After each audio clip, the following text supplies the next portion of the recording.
Sainte-Marie fut découverte en 1667 par un navire français qui, pris par d'énormes vagues, se brisa sur la côte. Sauvés des eaux, les marins construisirent une chapelle en l'honneur de la Vierge qu'ils baptisèrent Sainte-Marie, aujourd'hui appelée Notre-Dame de la Salette. Sainte-Marie devient une commune en août 1750. Elle est habitée par des malgaches libres dès 1663. Jean Mousse et Marie Caz eurent une fille, Anne Mousse, première femme malgache née à La Réunion, faisant d'elle la grand-mère des Réunionnais, qui, à ses 20 ans, migra à Sainte-Marie. L'esclavage débute à La Réunion au milieu du XVIIe siècle. Sainte-Marie fait partie des 3 villes du Nord à avoir sur son territoire le plus grand nombre de propriétaires terriens. Il possède le pouvoir économique, financier et moral. Les grands domaines, appelés habitations, se situent en plein champ de Cannes et se composent d'une usine, des dépendances, des écuries et, à l'arrière, des calbanons où vivaient les esclaves. Pendant près de 200 ans qu'a duré l'esclavage à La Réunion, les esclaves ont fortement contribué à l'enrichissement dans tous les grands domaines de l'île.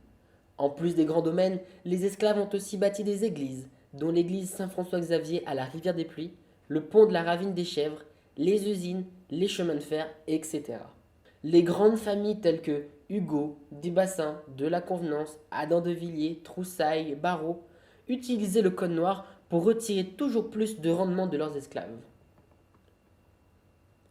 L'esclavage sera définitivement aboli au cours du XIXe siècle, pour des raisons idéologiques, religieuses, politiques et économiques. En 1848, Victor Schœlcher proclame l'abolition de l'esclavage dans toutes les colonies françaises. Le 20 décembre 1848, Sarda Garriga débarque à La Réunion pour annoncer aux esclaves qu'ils sont libres. Le lendemain, certains esclaves quittent l'habitation pour aller dans les hauts. D'autres sont contraints de rester dans les calbanons, car selon le code noir, ils n'avaient pas le droit d'avoir de biens matériels. Les grands domaines font faillite. Les maîtres ont besoin de main-d'œuvre et en profitent pour mettre en place une nouvelle forme de traite appelée colonna. Le colonna a perduré longtemps, jusqu'à quasiment aujourd'hui dans certains grands domaines de Sainte-Marie. Durant toute la période de l'esclavage, l'Église avait pour rôle de faire d'eux de bons esclaves, soumis et obéissants aux maîtres. L'abbé Monet et frère Scubillon les traitaient avec un peu plus de considération. Le frère Scubillon joua un rôle important dans l'émancipation des esclaves. Dans les hauts de la ressource, le séminaire des Jésuites a recueilli 500 enfants de Madagascar.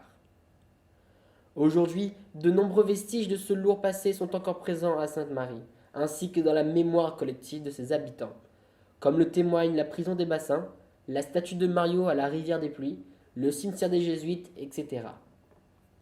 Pour que l'histoire ne se répète pas, il est important de la transmettre.